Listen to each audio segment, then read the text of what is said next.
Vamos dar prosseguimento aos artigos 129, da onde vem falando do parágrafo 4º, essa parte um pouco mais rápida, né?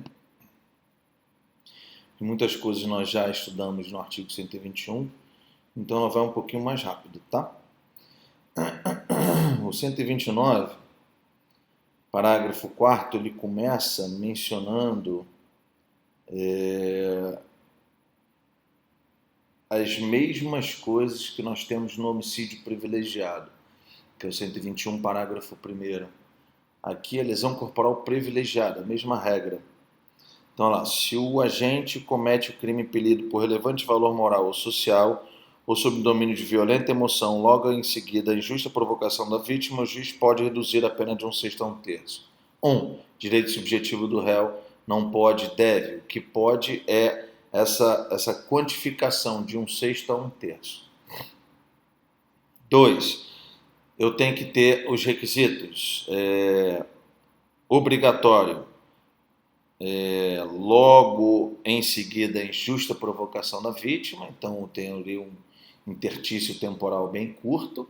Logo após a injusta provocação, eu tenho uma provocação da vítima e injusta. Então eu tenho que ter essa classificação. Logo em seguida, a injusta provocação da vítima. A mesma regra que nós temos lá no homicídio privilegiado.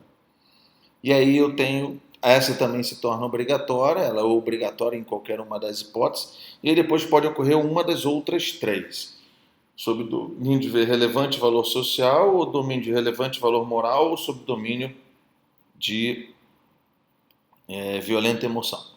Então, ou motivo de relevante valor moral, relevante valor social, ou domínio de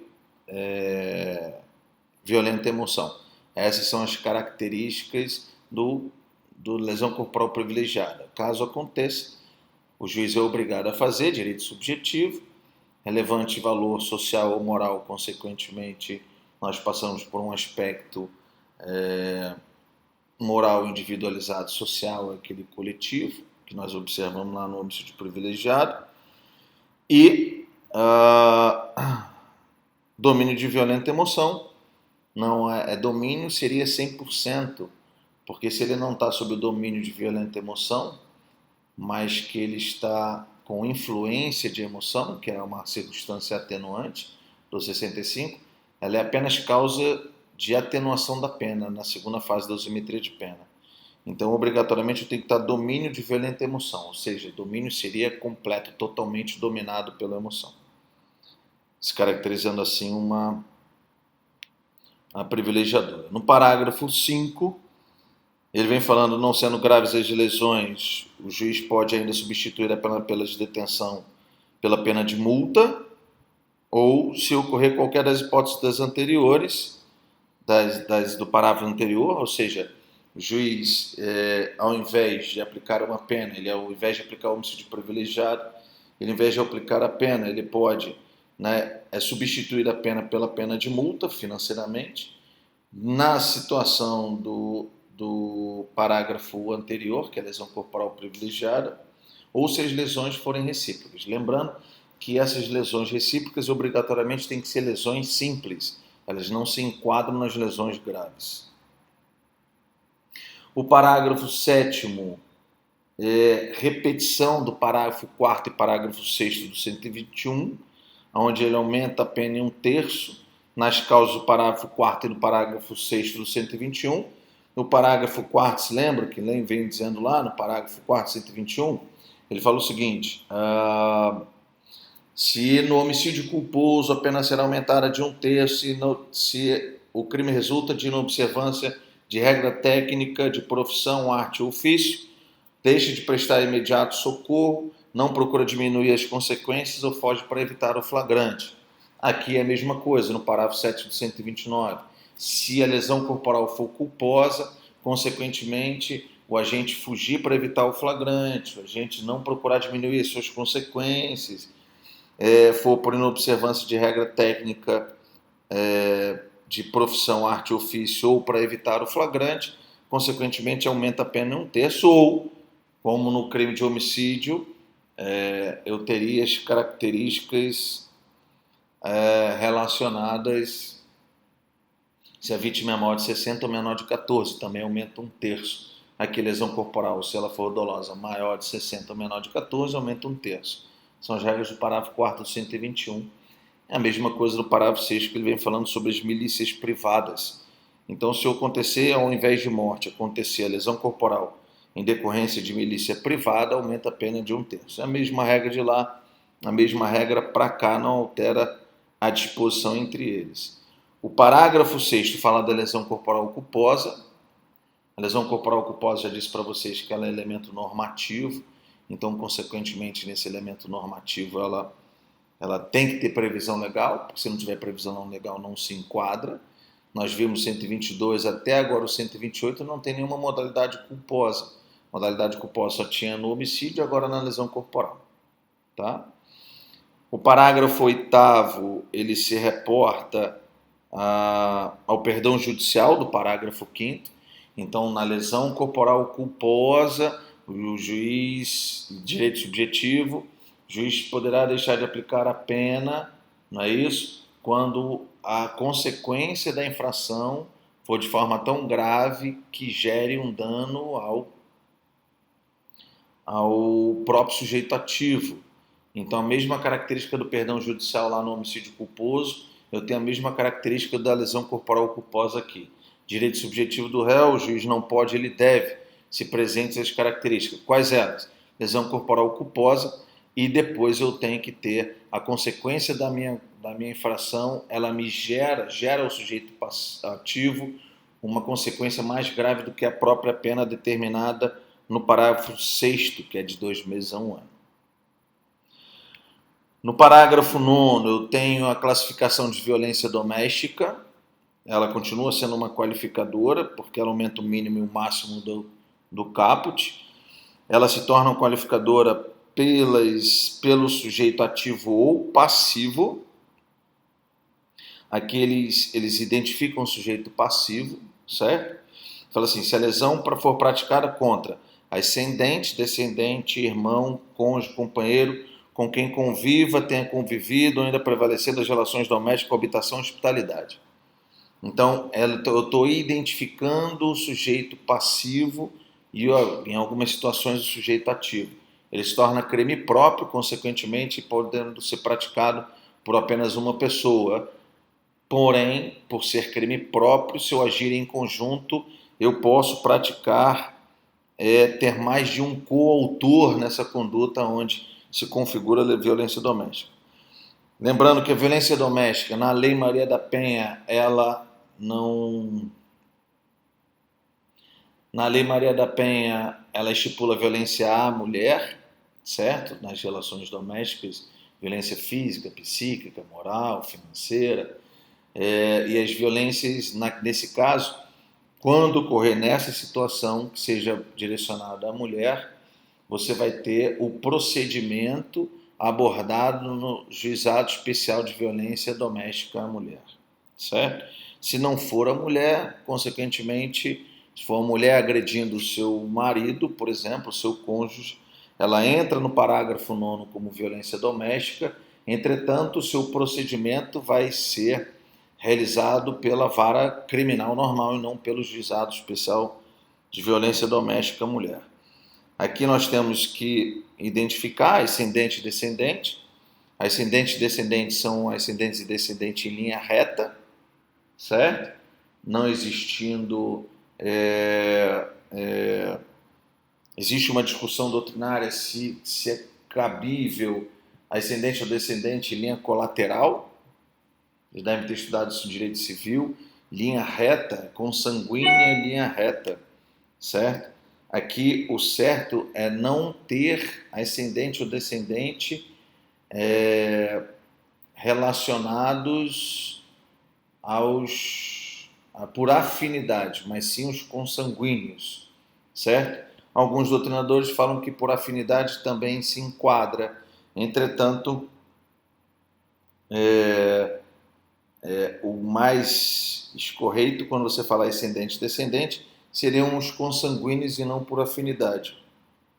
Irmão, a legislação não faz distinção entre irmão legítimo ou adotivo, mas então é qualquer um dos dois. Cônjuge, é o marido e a esposa, companheiro é aquele que é a união estável, estaria incluído dentro dessa união estável, e quem conviva ou tenha convivido não significa que seja com união estável. O cônjuge é oficialmente casado, tá? Companheiro entraria numa interpretação de união estável. É meu companheiro, não é meu cônjuge, mas é meu companheiro. E eu ainda tenho a pessoa que não é casado no civil, não tem união estável, mas vive como outra pessoa. E aí eu não preciso ter relação sexual, quando ele fala em quem conviva ou tenha convivido. Eu não preciso ter relação sexual, mas nível de convivência dentro do mesmo núcleo domiciliar, certo? Então você tem a característica de violência doméstica, não mais agora pelas suas consanguinidade ou pelo seu casamento, mas porque você está dentro do mesmo âmbito domiciliar, que aí você tenha com quem conviva. No mesmo sentido, quando você vai para as relações domésticas de coabitação e, consequentemente, de hospitalidade, certo? Uma outra coisa interessante do parágrafo 9º se reporta ao fato de ter convivido. Então, por exemplo, a minha primeira esposa, na qual eu me separei, eu não sou mais cônjuge dela, eu não tenho relação doméstica com ela, eu não convivo com ela, ela não é mais minha companheira, eu não tenho relação de coabitação ou hospitalidade com ela. Porém, eu já convivi com ela no passado. E aí algumas pessoas perguntam, tá, mas esse com quem tenha convivido, existe um tempo, um limite temporal para que eu tenha isso? Não, não tem. Posicionamento majoritário é que não existe limite temporal para isso.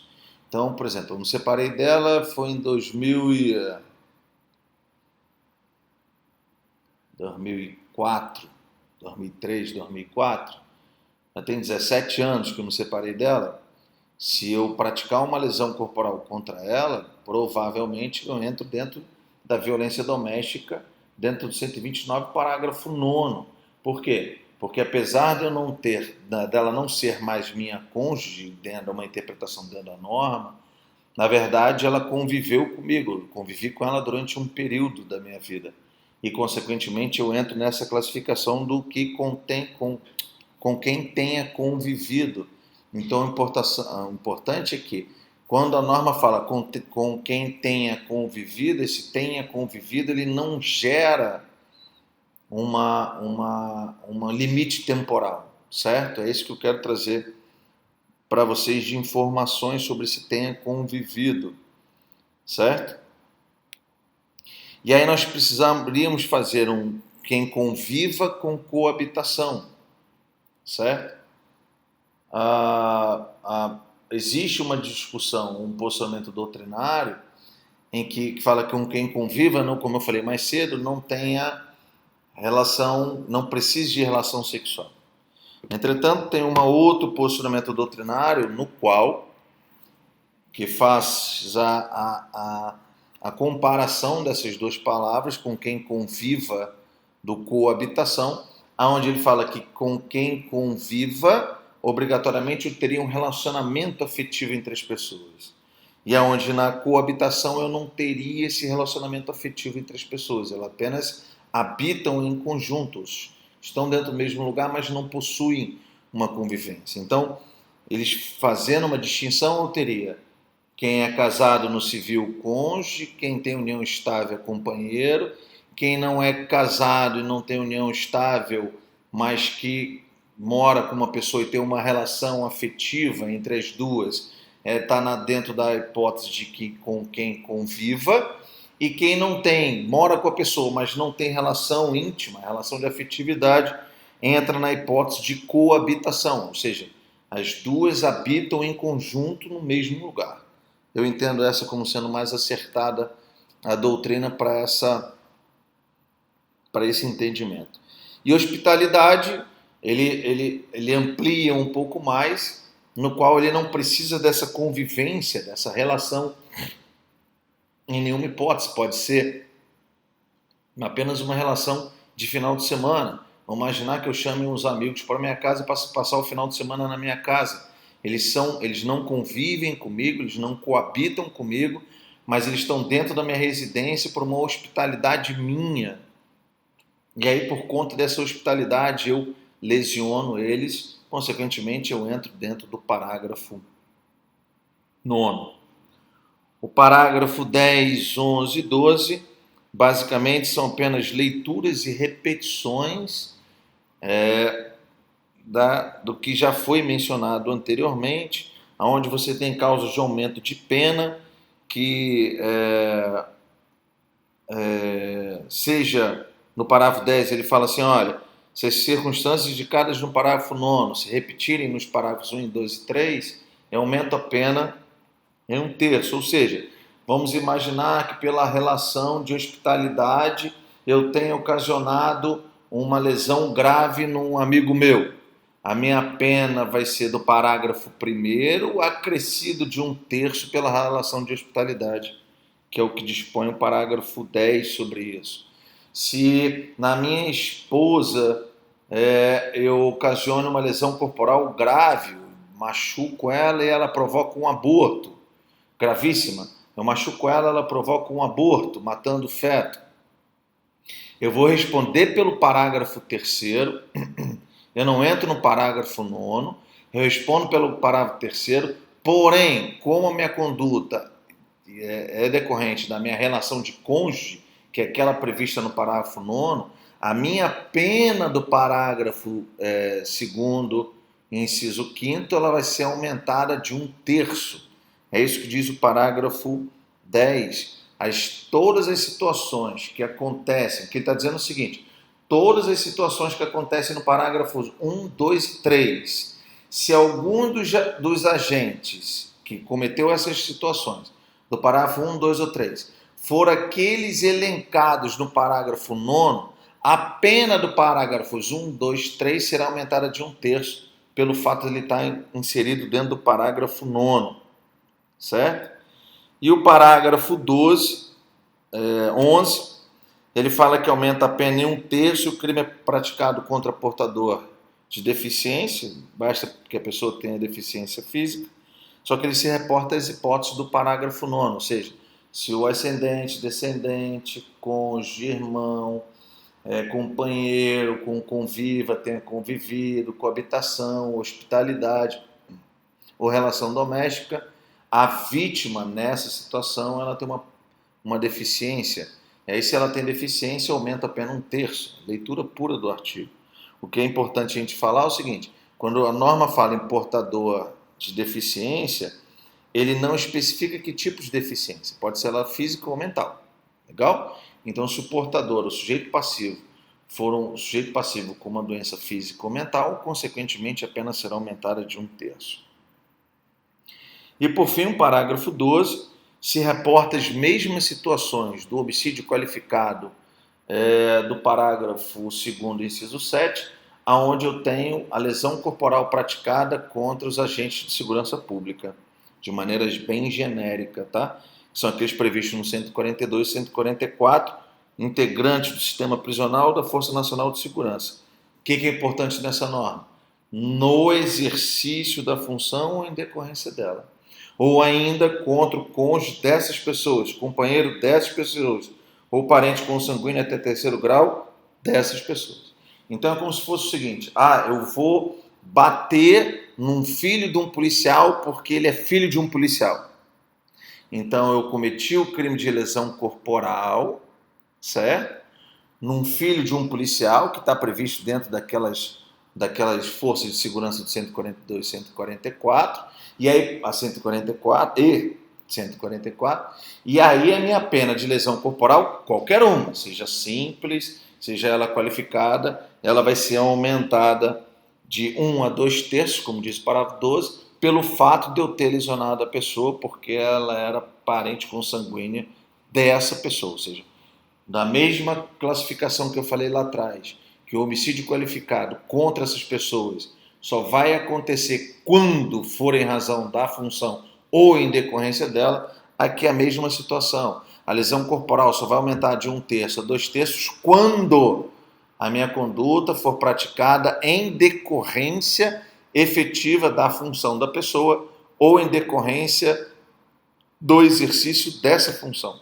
Então, eu lesionei o policial por ele ser policial, lesionei o filho dele por ele ser filho do policial, eu lesionei a mulher dele por ela ser mulher do policial, entendeu?